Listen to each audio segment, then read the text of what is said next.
Hello नमस्कार, जय हिंद, वंदे मातरम। आप देख रहे हैं जियो न्यूज और हम आपके लिए लेकर आए हैं देश दुनिया की, आपके राज्य शहर की सिलेक्टेड काम की फटाफट बड़ी खबरें। लेकिन उससे पहले यदि आपने हमारे चैनल को सब्सक्राइब नहीं किया है तो चैनल को सब्सक्राइब करके बेल नोटिफिकेशन ऑन करें और इस वीडियो को ज्यादा से ज्यादा लाइक और शेयर करें। बड़ी खबरें देखने से पहले आपके लिए आज का सवाल, हम किस त्योहार को रोशनी का त्योहार कहते हैं? Option A Holi, option B Diwali, option C Christmas और ऑप्शन डी ईद। इस सवाल का जवाब हमें कमेंट करें और आप किस राज्य और शहर की ज्यादा खबरें देखना चाहते हैं हमें कमेंट करके बताएं ताकि हम आपके राज्य शहर की ज्यादा खबरें दिखा सकें। चलिए अब देखते हैं आज की फटाफट बड़ी खबरें। यूपी के 28 लाख कर्मचारियों पेंशनरों को दिवाली का तोहफा, योगी सरकार ने 3% महंगाई भत्ता बढ़ाया, 1 जुलाई से होगा लागू।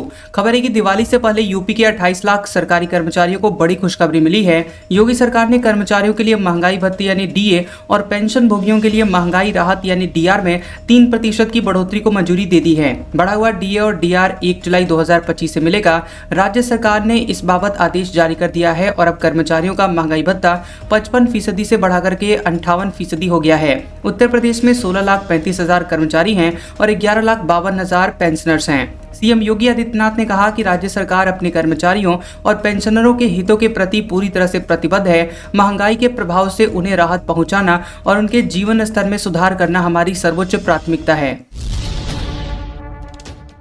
क्या नीतीश कुमार अगले सीएम होंगे? शाह बोले, चुनाव बाद फैसला होगा। पहले फेज के नामांकन की तारीख खत्म, 6 सीट पर कांग्रेस आरजेडी दोनों ने उम्मीदवार उतारे।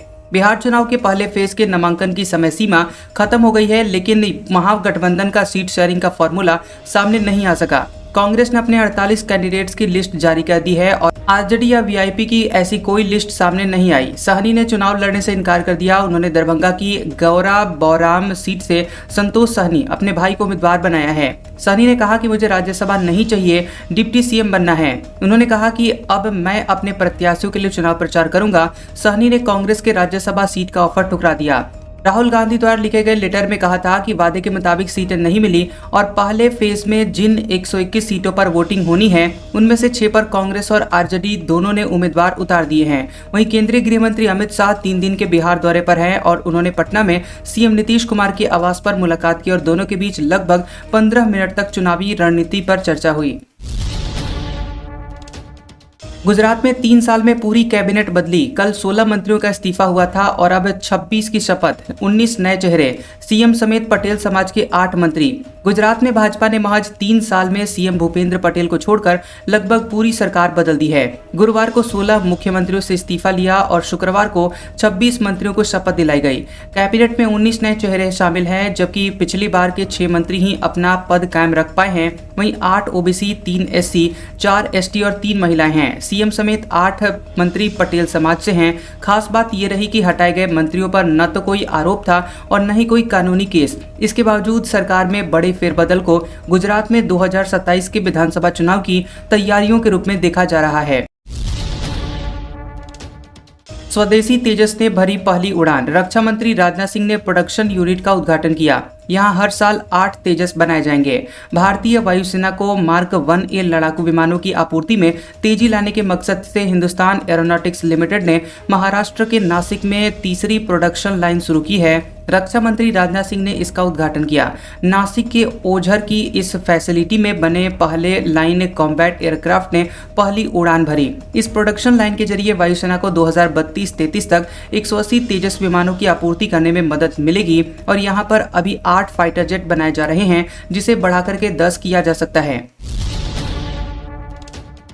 रेलवे टिकट बुक करने की वेबसाइट और ऐप डाउन। दिवाली से पहले हजारों यात्री परेशान, टिकट बुक नहीं कर पा रहे यूजर्स। दिवाली से पहले 17 अक्टूबर को आईआरसीटीसी की वेबसाइट और मोबाइल ऐप डाउन हो गए।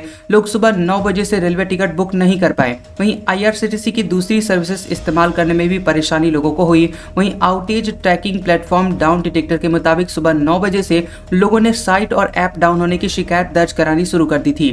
सुबह 11 बजे तक तकरीबन 6000 लोग इसे रिपोर्ट कर चुके थे। डाउन डिटेक्टर के मुताबिक वेबसाइट पर 49%, ऐप पर 37% और स्टेशन से टिकट लेने वाले 14% लोगों ने शिकायतें की हैं। सोशल मीडिया पर भी यूजर्स इस पर नाराजगी जता रहे हैं। उधर आईआरसीटीसी के अधिकारियों ने कहा है कि साइट और ऐप तकनीकी कारणों से डाउन हुए हैं। पाकिस्तान अफगानिस्तान के बीच सीज फायर पर कतर में बातचीत संभव। शाम को खत्म हो रहा है समझौता, आगे बढ़ाने पर बात हो सकती है। अफगानिस्तान और पाकिस्तान जल्द ही कतर की राजधानी दोहा में बातचीत कर सकते हैं। ये जानकारी अफगान मीडिया टोलो न्यूज ने सरकारी सूत्रों के हवाले से दी है। बातचीत के लिए अफगान प्रतिनिधिमंडल दोहा जाएगा और पाकिस्तानी पक्ष के साथ चर्चा करेगा। इस दौरान दोनों के बीच हुए सीज फायर को आगे बढ़ाने पर बात हो सकती है। अफगानिस्तान प्रतिनिधिमंडल की अगुवाई रक्षा मंत्री मौलवी मोहम्मद याकूब मुजाहिद करेंगे। वहीं पाकिस्तानी प्रतिनिधिमंडल में कई वरिष्ठ सुरक्षा और खुफिया अधिकारी शामिल हो सकते हैं। हालांकि अब तक दोनों सरकारों ने वार्ता की तारीफ या ट्रंप वॉशिंगटन में खुद के नाम पर विशाल दरवाजा बनवाएंगे। आर्क डी ट्रंप नाम होगा। शहर में इसी रास्ते से एंट्री होगी। खबर है कि अमेरिकी राष्ट्रपति डोनाल्ड ट्रंप देश के 250वें स्वतंत्रता दिवस के मौके पर राजधानी वॉशिंगटन डीसी में अपने नाम से एक विशाल दरवाजा बनवाएंगे और इस स्मारक को आर्क डी ट्रंप नाम दिया गया है। इसका इस्तेमाल वर्जीनिया राज्य से राजधानी में प्रवेश के लिए किया जाएगा और इसका डिजाइन पेरिस के आर्क डी ट्रायम्फ से मिलता जुलता है। ट्रंप ने व्हाइट हाउस में इस स्मारक के 3 अलग अलग आकार के मॉडल्स भी दिखाए हैं और इनमें एक सफेद आर्क, ईगल के संगमरमर के पुतले और गोल्डन लेडी लिबर्टी की मूर्ति शामिल थी। व्हाइट हाउस के एक वरिष्ठ अधिकारी ने CNN को बताया कि इस आर्क का आइडिया खुद ट्रंप का था और ट्रंप इस आर्क के डिजाइन के बनाने की प्रक्रिया में शामिल रहे। पूर्व अमेरिकी NSA बोल्टन पर 18 मामलों में आरोप तय, आजीवन जेल हो सकती है। ट्रंप के खिलाफ जाकर भारत का समर्थन किया था। अमेरिकी राष्ट्रपति डोनाल्ड ट्रंप के पिछले कार्यकाल में राष्ट्रीय सुरक्षा सलाहकार NSA रहे जॉन बोल्टन पर गोपनीय जानकारी के गलत इस्तेमाल और लीक करने के आरोप में दर्ज किया गया है। दरअसल बोल्टन पर राष्ट्रीय सुरक्षा से जुड़ी हुई जानकारी शेयर करने के 8 और गोपनीय दस्तावेज अपने पास रखने के 10 आरोप लगाए गए हैं। अमेरिकी मीडिया रिपोर्ट के मुताबिक जॉन बोल्टन ने ट्रंप प्रशासन में काम करते वक्त अपनी गतिविधियों के नोट्स और diary entries AOL email account में सेव की थी। जांच एजेंसियों का कहना है कि नोट्स में राष्ट्रीय सुरक्षा से जुड़ी हुई संवेदनशील बातें शामिल थी जिन्हें उन्होंने खुद को और परिवार को मेल किया था। 76 साल के बोल्टन अगर दोषी पाए गए तो उन्हें आजीवन कारावास तक की सजा हो सकती है। पेरू में जनजेट प्रदर्शन, 1 की जान गई 100 लोग घायल। 7 दिन पहले बने राष्ट्रपति से इस्तीफा मांगा। जनजेट ने 1 महीने में 3 देशों की सरकारें बदली। दक्षिण अमेरिकी देश पेरू में जनजेट भ्रष्टाचार को लेकर प्रदर्शन कर रहे हैं। इस प्रदर्शन में एक युवा की जान चली गई जबकि 100 से ज्यादा लोग घायल हो गए हैं, जिनमें 80 पुलिसकर्मी और 10 पत्रकार भी शामिल हैं। इसके बाद प्रदर्शन के दौरान जनजेट कार्यकर्ताओं के नेतृत्व में हजारों युवाओं ने नए राष्ट्रपति जोस जेरी का इस्तीफा मांगा। हालांकि राष्ट्रपति जेरी ने इस्तीफा देने से साफ इनकार कर दिया। जेरी 10 अक्टूबर को सत्ता में आए थे जब संसद ने पूर्व राष्ट्रपति दीना बोर्लुआतो को हटा दिया था। जेरी पिछले 5 साल में 6ठे राष्ट्रपति हैं। जेरी ने प्रदर्शनों को लेकर कहा कि मेरा दायित्व देश में स्थिरता बनाए रखना है, यही मेरी जिम्मेदारी और प्रतिबद्धता है। उन्होंने संसद से अपराध पर नियंत्रण करने के लिए विशेष अधिकार मांगे हैं। पूर्व ऑस्ट्रेलियाई पीएम बोले, भारत पर टैरिफ ट्रंप की गलती। 21वीं सदी भारत का 40-50 साल में फ्री वर्ल्ड का लीडर बन सकता है।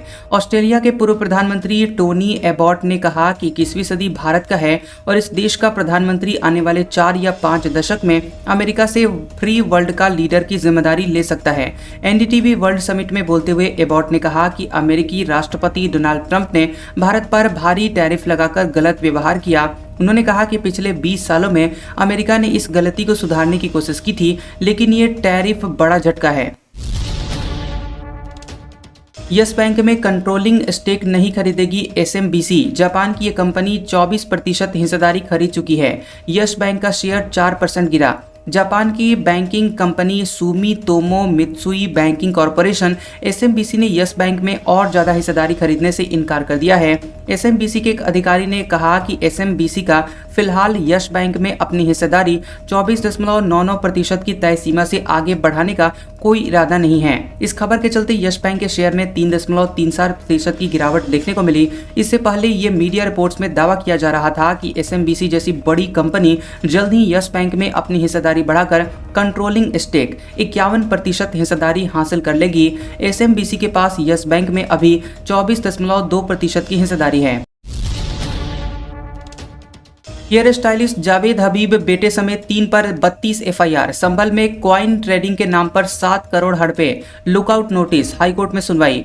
देश के जाने माने सेलिब्रिटी हेयर स्टाइलिस्ट जावेद हबीब और उनके बेटे अनोश हबीब के खिलाफ यूपी के संभल में 32 मुकदमे दर्ज करवाए गए हैं। पिता पुत्र पर आरोप है कि उन्होंने लोगों को निवेश पर 70% तक मुनाफा देने का झांसा दिया और लगभग 7 करोड़ रुपए ठग लिए। मामले को लेकर संभल पुलिस की ओर से पिता पुत्र के खिलाफ लुकआउट नोटिस जारी कर दिया गया है ताकि दोनों देश छोड़कर न जा सकें। बता दें कि पिता पुत्र ने अग्रिम जमानत के लिए इलाहाबाद हाईकोर्ट में याचिका दायर की थी, जिस पर सुनवाई हुई और हालांकि एसपी कृष्ण कुमार बिश्नोई का कहना है कि इस फर्जीवाड़े के 150 से अधिक लोग शिकार हुए हैं। मुंबई प्लेटफॉर्म पर वीडियो कॉल से महिला की डिलीवरी, बच्चा आधा बाहर निकला। युवक ने चाय वाले से कैंची ली, नाल काटी। चश्मदीद बोले ये असली रेंचो।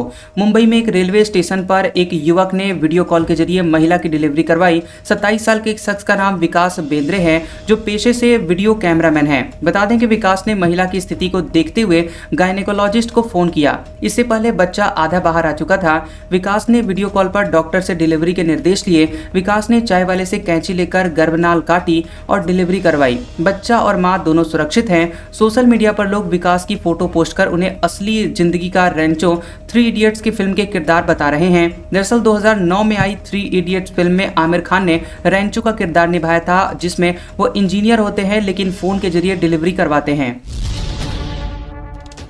दुर्गापुर सामूहिक दुष्कर्म केस, पीड़ित एक आरोपी की गर्लफ्रेंड, व्हाट्सएप चैट से खुलासा।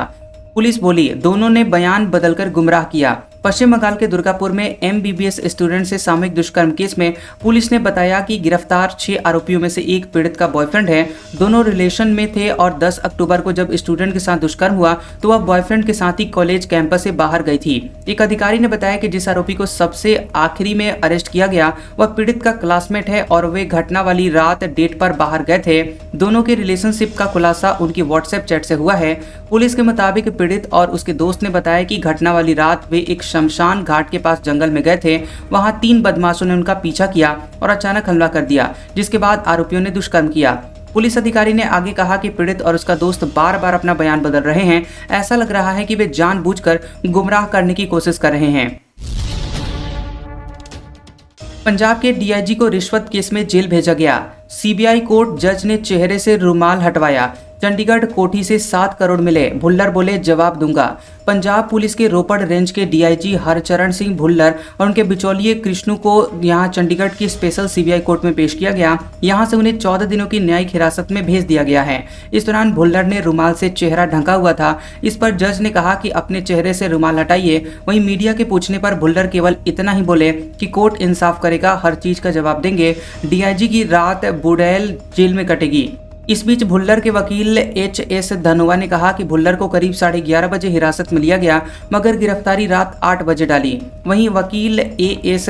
सुखूजा ने कहा कि अदालत के अंदर भुल्लर की मेडिसिन को लेकर बताया गया था। कोर्ट में कहा कि नियमों के मुताबिक उन्हें मेडिसिन दिया जाए। इसके बाद कोर्ट ने मेडिसिन देने के लिए कहा। राहुल गांधी ने सिंगर जुबिन गर्ग को श्रद्धांजलि दी। परिवार से मिले, बोले लोगों को ये जानने का हक है कि उनके साथ सिंगापुर में क्या हुआ था। बता दें कि लोकसभा में नेता प्रतिपक्ष राहुल गांधी गुवाहाटी पहुंचे। वे असम के सिंगर जुबिन गर्ग के समाधि स्थल पहुंचे और श्रद्धांजलि दी। राहुल ने समाधि पर गमसा, पारंपरिक असमिया स्कार्फ भी चढ़ाया। राहुल ने वहां आयोजित नाम कीर्तन यानी प्रार्थना में भी भाग लिया और नाहौर भारतीय गुलाब शाहबलूत का पौधा भी लगाया। राहुल ने कहा कि जुबिन गर्ग के परिवार और असम के लोगों को यह जानने का अधिकार है कि सिंगापुर में आखिर उनके साथ हुआ क्या था। जितनी जल्दी सच्चाई सबके सामने आ जाए उतना ही बेहतर है, क्योंकि जुबिन गर्ग के परिवार को समाधान की जरूरत है। सबरीमला गोल्ड केस, मुख्य आरोपी गिरफ्तार, 10 दिन की रिमांड। उन्नी कृष्णा ने कहा उसे फंसाया गया। कोर्ट के बाहर आरोपी पर जूता फेंका गया। केरल के पठान मथिट्टा की रननी की कोर्ट ने सबरीमला गोल्ड चोरी केस के मुख्य आरोपी उन्नी कृष्णन पोट्टी को 30 अक्टूबर तक एसआईटी के रिमांड पर भेज दिया है। एसआईटी ने यहां गुरुवार शुक्रवार की रात 2:30 बजे उसे हिरासत में लिया। वहीं 14 घंटे से ज्यादा पूछताछ के बाद उसे गिरफ्तार कर लिया गया। कोर्ट ले जाते समय आरोपी ने कहा कि उसे किसी ने फंसाया है और दोषी कानून के सामने आएंगे। कोर्ट के बाहर भीड़ में किसी ने पोट्टी पर जूता फेंका। जूता फेंकने वाले को पुलिस ने पकड़ लिया। केरल हाईकोर्ट ने हाल ही में पाया कि द्वारपालक मूर्तियों के सोने के प्लेट्स का वजन पोट्टी को सौंपते समय 42.8 किलो था, लेकिन चेन्नई की कंपनी स्मार्ट क्रिएशंस को पहुंचने पर 38.2 किलो रह गया। सिद्धारमैया बोले, मूर्ति दंपत्ति को सर्वे को लेकर गलतफहमी, केंद्र को भी मना करेंगे। दोनों ने जाति जनगणना में शामिल होने से इनकार किया था। कर्नाटक के मुख्यमंत्री सिद्धारमैया ने इन्फोसिस फाउंडर नारायण मूर्ति और सुधा मूर्ति के राज्य में चल रहे सर्वे में शामिल होने से इनकार करने पर प्रतिक्रिया दी है। उन्होंने कहा कि मूर्ति दंपत्ति को सर्वे के बारे में कुछ गलतफहमियां हैं। सीएम ने कहा कि क्या इन्फोसिस के संस्थापक होने का मतलब सबसे बुद्धिमान होना है? जब हम 20 बार बता चुके हैं कि यह सर्वे राज्य की 7 करोड़ जनता के लिए है, फिर भी अगर कोई नहीं समझता तो मैं क्या कर सकता हूं? उन्होंने कहा कि यह धारणा गलत है कि यह सर्वे केवल पिछड़े वर्गों के लिए किया जा रहा है। यह सर्वे समाज के हर वर्ग के लिए है। हमने कई बार स्पष्ट किया है कि यह बैकवर्ड क्लासेस सर्वे नहीं है, बल्कि सामाजिक, आर्थिक और शैक्षणिक सर्वे है। सिद्धारमैया ने कहा कि बार बार समझाने के बाद भी कुछ लोग इस सर्वे को गलत तरह से देख रहे हैं। उन्होंने यह भी जोड़ा कि अगर केंद्र सरकार भी जातिगत जनगणना करवाने जा रही है, तब वे क्या जवाब देंगे? क्या उन्हें भी मना करेंगे? महागठबंधन सीट शेयरिंग, पहले फेज का नामांकन खत्म, लेकिन सीट शेयरिंग तक नहीं हुई। कांग्रेस छोड़कर किसी पार्टी की लिस्ट नहीं आई। 6 सीटों पर कांग्रेस आरजेडी दोनों ने कैंडिडेट उतारे। बिहार में पहले फेज का नामांकन खत्म हो गया, लेकिन महागठबंधन में अब तक सीट शेयरिंग नहीं हो पाई है। सीट शेयरिंग तो छोड़िए, कांग्रेस छोड़कर दूसरी किसी भी पार्टी ने अपने कैंडिडेट्स की लिस्ट तक जारी नहीं की है। पिछले 8-10 दिनों से पटना से दिल्ली तक सीट शेयरिंग और कैंडिडेट सिलेक्शन पर माथापच्ची चलती रही, लेकिन इससे कुछ नहीं निकला। राहुल गांधी, मल्लिकार्जुन खड़गे ने भी बिहार के रूठे नेताओं को मनाने की कोशिश की, लेकिन वो भी फेल रहे। नतीजा, बिना लिस्ट जारी किए पार्टियों ने सिंबल बांटे और नामांकन दाखिल करवाया। फर्स्ट फेज के नॉमिनेशन के आखिरी दिन तक आरजेडी, कांग्रेस और वीआईपी सिंबल बांटते रहे। हालात ऐसे बन गए कि 6 सीटों पर महागठबंधन की पार्टियां आमने सामने हैं। इसमें 5 पर कांग्रेस और आरजेडी दोनों ने कैंडिडेट उतार दिए हैं। वहीं 1 पर सीपीआई, एमएल और कांग्रेस ने उम्मीदवार को चुनावी मैदान में उतारा है। दरभंगा जिले में 3 सीट पर चुनाव लड़ेगी वीआईपी पार्टी। मुकेश साहनी नहीं लड़ेंगे विधानसभा का चुनाव। शहरी सीट से उमेश साहनी को उतारा। दरभंगा जिले में 3 विधानसभा सीट पर मुकेश साहनी की पार्टी वीआईपी चुनाव लड़ेगी, जिसमें दरभंगा शहरी, गौड़ा, बौराम और कुशेश्वर स्थान शामिल है। वीआईपी प्रमुख मुकेश साहनी विधानसभा चुनाव नहीं लड़ेंगे। साहनी ने चुनाव लड़ने से इनकार कर दिया। वो गौरव बोरा विधानसभा से अपने भाई संतोष साहनी के नामांकन करवाने पहुंचे। उन्होंने घोषणा करते हुए कहा कि वह इस बार विधानसभा का चुनाव नहीं लड़ेंगे, लेकिन महागठबंधन की सरकार कैसे बने, इसके लिए जोर शोर से मेहनत करेंगे। सरेंडर्ड नक्सलियों को मकान, जमीन, 3 साल तक आर्थिक मदद। 210 माओवादियों ने डाले हथियार। संविधान की किताब गुलाब से स्वागत। कार से आया central committee member Rupesh. Jagdalpur में 210 नक्सलियों ने पुलिस के सामने सरेंडर किया। 153 हथियार भी सौंपे गए और इसमें बस्तर में सरेंडर करने वाले 140 और कांकेर में पहले आत्मसमर्पण कर चुके 60 से ज्यादा नक्सली शामिल हैं। मुख्यमंत्री विष्णुदेव साय ने बताया कि सरेंडर करने वालों को सरकार की पुनर्वास नीति के तहत मकान, जमीन और 3 साल तक आर्थिक सहायता दी जाएगी। पुलिस लाइन परिसर में आयोजित कार्यक्रम में सभी नक्सलियों को भारतीय संविधान की किताब और एक गुलाब भेंट किया गया और उनका स्वागत किया गया। सरेंडर कार्यक्रम स्थल पर नक्सलियों को 3 बसों के जरिए लाया गया, जिनमें महिला नक्सलियों की संख्या पुरुषों से अधिक। आज का सुविचार, एपीजे अब्दुल कलाम ने कहा था, मनुष्य के लिए कठिनाइयों का होना बहुत जरूरी है, क्योंकि कठिनाइयों के बिना सफलता का आनंद नहीं लिया जा सकता। कैसा लगा ये वीडियो हमें कमेंट सेक्शन में जरूर बताएं। वीडियो पसंद आया हो तो वीडियो को लाइक और शेयर करें और ऐसी इंटरेस्टिंग वीडियोस देखने के लिए हमारे चैनल जियोबी न्यूज को सब्सक्राइब करें और बेल आइकॉन को दबाएं। और हमारे ओल्ड और लेटेस्ट वीडियोस देखने के लिए हमारे प्लेलिस्ट और कम्युनिटी टैब को जरूर चेक करें। तो मिलते हैं अगले वीडियो में, तब तक के लिए आपका शुक्रिया।